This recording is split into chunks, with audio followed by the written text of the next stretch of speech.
Hey guys, Ray from Love You RV and Boat. So about a year and a half ago, I reviewed a portable power station from a company called Bluetti. It was the AC200 Max, and I liked a lot of things about it. It had quite a great inverter in it, handled everything no problem. It also had a lithium iron oxide battery pack. It's the safest one to go with. It had a 30 amp DC output, Bluetooth app, etc., etc. Some of the dislikes, heavy. Seems like all these ones are heavy just because of the sheer weight of the batteries. But really, it had comparatively slow AC charging at 500 watts. So that led me to use in my RV the EcoFlow Delta Max because it could go to 1800 watts. Also, its AC charger was not built into the unit, so it was kind of a pain to have this huge power brick. Not too bad if you're using it for a home backup or something, but if you're using it in an RV, all that slow charging and the extra big power brick were kind of a pain.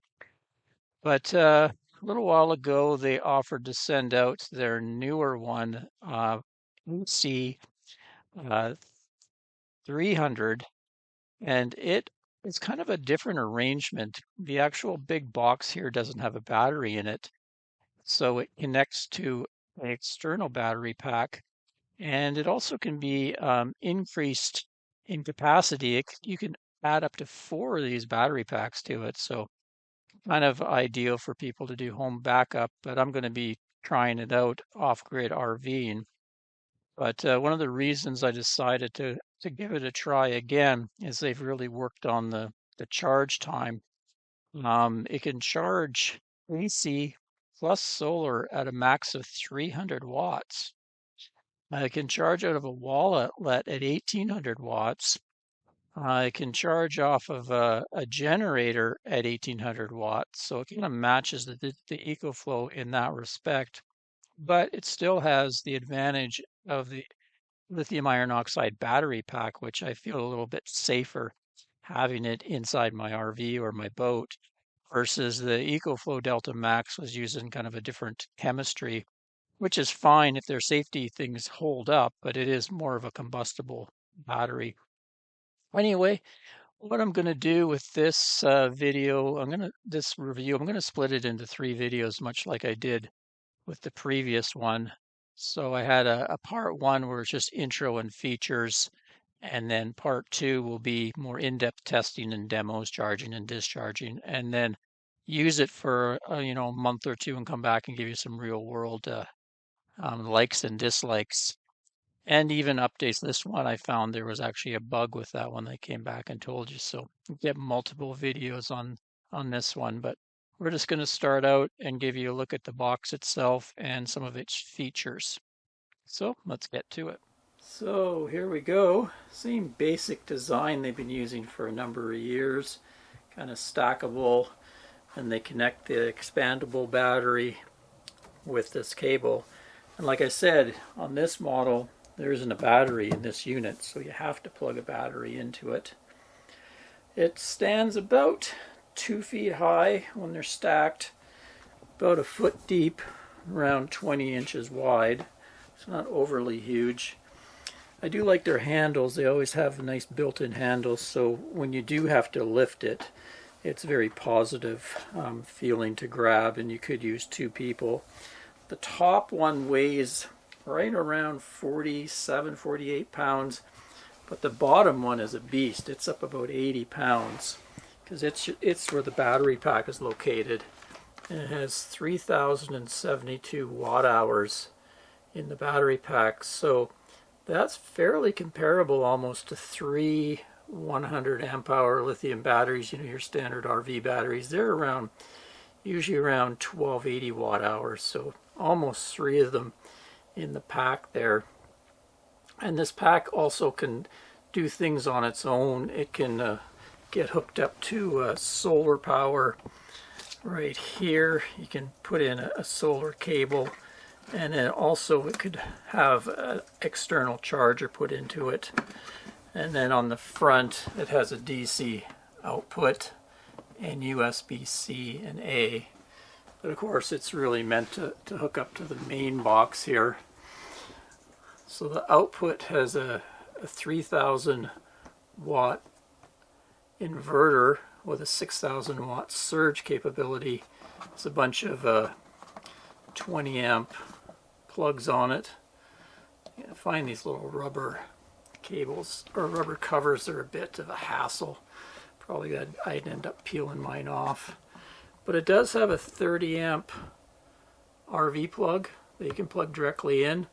Now it doesn't output exactly what an RV power input would take. A 30 amp is actually 3600 watts and this is 3000 watts, but it's pretty close. It'll pretty well run everything in your RV. You just might not be able to run things at the same time that you might be used to. Then it's also got DC outputs here, USB-C and the normal USB, 4 of those. Over here it has up to 24 volt DC output. Don't mix with 12 volt. 24 volt DC 10 amp. That's kind of weird. Don't mix with... I'm going to have to explore that one. It says 24 volt DC output only. Don't mix with 12 volt DC. Seems kind of a weird thing to put on a product that's destined for North American markets, but I'll look into that.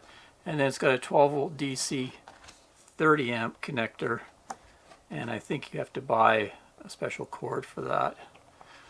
Some folks will use on small RVs, they'll use that to run all the 12 volt systems in an RV, so they can set this thing up to power the whole RV. You'll have your AC inverter output and then your 12 volt coming out of that. I don't know if that would be able to do that with a fifth wheel trailer like mine, where you've got landing jacks and slide motors that you know they're running off of 30 amps. I don't know if it would have enough power. It may end up overloading that. That'd be a test that I'll have to do. Then you've got a touch screen. Let's go in here where you can go get all your readings, DC loads, voltage in, voltage out, and all the settings. I'll go through that when I do more in-depth testing, but it's their standard screen and you can change brightness levels and stuff. I find it's really good inside, but as soon as sun hits the screen, it's pretty well useless in really bright sun. But they do have an app for this box as well. So you have a Bluetooth app. And then on this side, let me just undo these connectors to give you a closer look. Here's the side view, so I can actually see a big fan in there. Draws air from the other side and pushes it through when it's running high wattage items. So here's a charge port, and it's got up to 30 amps input, AC input, 120 volt 30 amp for charging. And then here's your DC input, and it says 12 to 150 volt 12 amp times 2. So you can have a solar array that's up to 150 volt DC, and you can have actually them paralleled, so you can have 2400 watts of solar. And then this says communication interface. Not sure exactly what that is yet.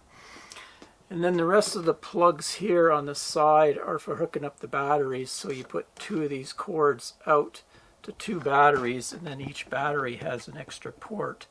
So you run another cord off each of those to get up to 4 batteries.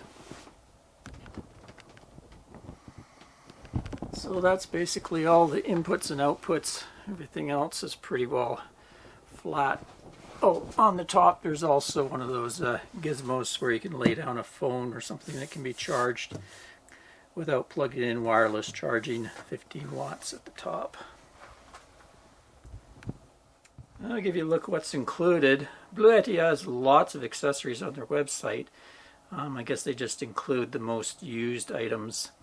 So let's go through there. You get a bag and owner's manual. Warranty is 2 years on the products.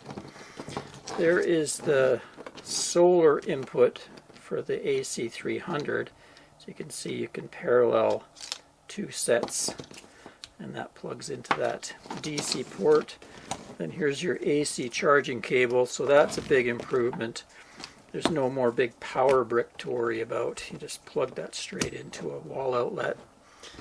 This is for solar into the bottom unit. If you're using it standalone, you can put solar power in that. I think it doesn't really take too much. I think it's 10 amps can go into there. And then there's also this for looks like you can charge through a cigarette lighter socket. That's interesting. I'll have to explore more into that. And like I said, there's a smartphone app to control everything through. So that's about it for this. Just wanted to give you a quick intro and go through some of the features it has and what's included with it, just to kind of split up the review into multiple videos so you're not watching like a 45-minute video. Anyway, next time we'll get into a little more in-depth testing, charging, discharging, and stuff like that. Till next time, Ray from Love Your RV and Boat. Cheers, everyone.